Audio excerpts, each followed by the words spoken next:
అందరికీ నమస్తే. సోమాజిగూడ ప్రెస్ క్లబ్కి విచ్చేసినటువంటి జర్నలిస్టు మిత్రులకి అట్లే మీడియా ప్రతినిధులందరికీ కూడా అది ముఖ్యంగా కేవీఆర్కు మద్దతుగా నిలబడడానికి ఇవాళ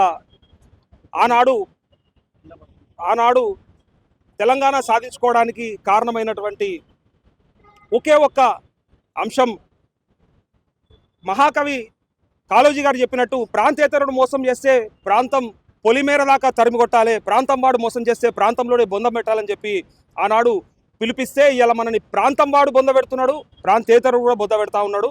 సో మరి దానికి ఎవరు అవకాశం ఇస్తే ఇవాళ ఇట్లాంటి పరిస్థితులన్నీ జరుగుతూ ఉన్నాయి. అక్కడి మీడియా సంస్థలు ఇక్కడ ఉండొచ్చు, అక్కడి నాయకులు ఇక్కడ బతకొచ్చు, అక్కడి రాజకీయాలు ఇక్కడ చేసుకోవచ్చు, కానీ ఇక్కడి జర్నలిస్టు అక్కడి వార్త రాసినంత మాత్రాన, అక్కడి వార్త చెప్పినంత మాత్రాన ఆయన పైన అక్రమ కేసులు, నిర్బంధం, 3rd డిగ్రీ ఇవన్నీ చూస్తూ ఉంటే జర్నలిస్టు మిత్రులంతా కూడా ఐక్యం కావాల్సిన సందర్భం వచ్చింది.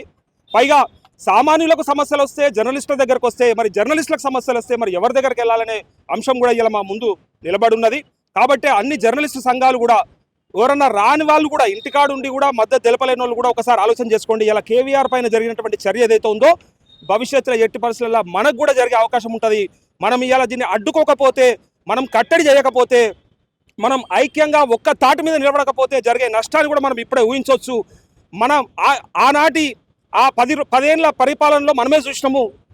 సరే, కేసీఆర్ని పొగడడం అని కాకుండా ఒక్కసారి ఆలోచించండి. ప్రభుత్వంలో ఉన్నటువంటి, అధికారంలో ఉన్నటువంటి చంద్రబాబు నాయుడిని కూడా ఇడికెళ్ళి తరిమి పంపించినటువంటి ప్రాంతం ఈ గడ్డ.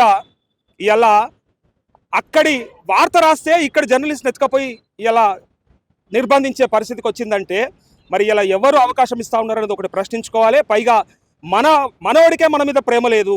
ఇలా ఇక్కడ పరిపాలిస్తున్నటువంటి వ్యక్తే అసలు జర్నలిస్ట్ అంటే ఎవరైనా ఆయన్నే ప్రశ్నిస్తూ ఉంటే ఇటు మెయిన్ స్ట్రీమ్ మీడియాకి, ఇటు డిజిటల్ మీడియాకి ఒక లైన్ క్రియేట్ చేసి వాళ్ళలో వాళ్ళు తనుక సావాలని చెప్పేసి ప్రయత్నం చేస్తున్నటువంటి మన వాళ్ళని ఫస్ట్ బొంద పెట్టానా లేదా అనేది ఒకసారి ఆలోచించుకోవాలి.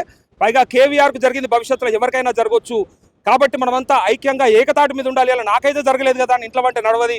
అందరం ఒక్క తాటి మీద నిలబడి కొట్లాడితే మళ్ళీ గత 10 ఏళ్లలో ఎవ్వడు కూడా తలెత్తి ఇటు పక్క చూడనటువంటి సందర్భం ఏదైతే ఉందో అదే సందర్భం మళ్ళీ పునరావృతం కావాల్సి ఉంటుందని చెప్పేసి తెలియజేస్తూ ఇక్కడికి విచ్చేసినటువంటి మీడియా మిత్రులందరూ కూడా ప్రత్యేకంగా ధన్యవాదాలు తెలియజేసుకుంటాను. Thank you.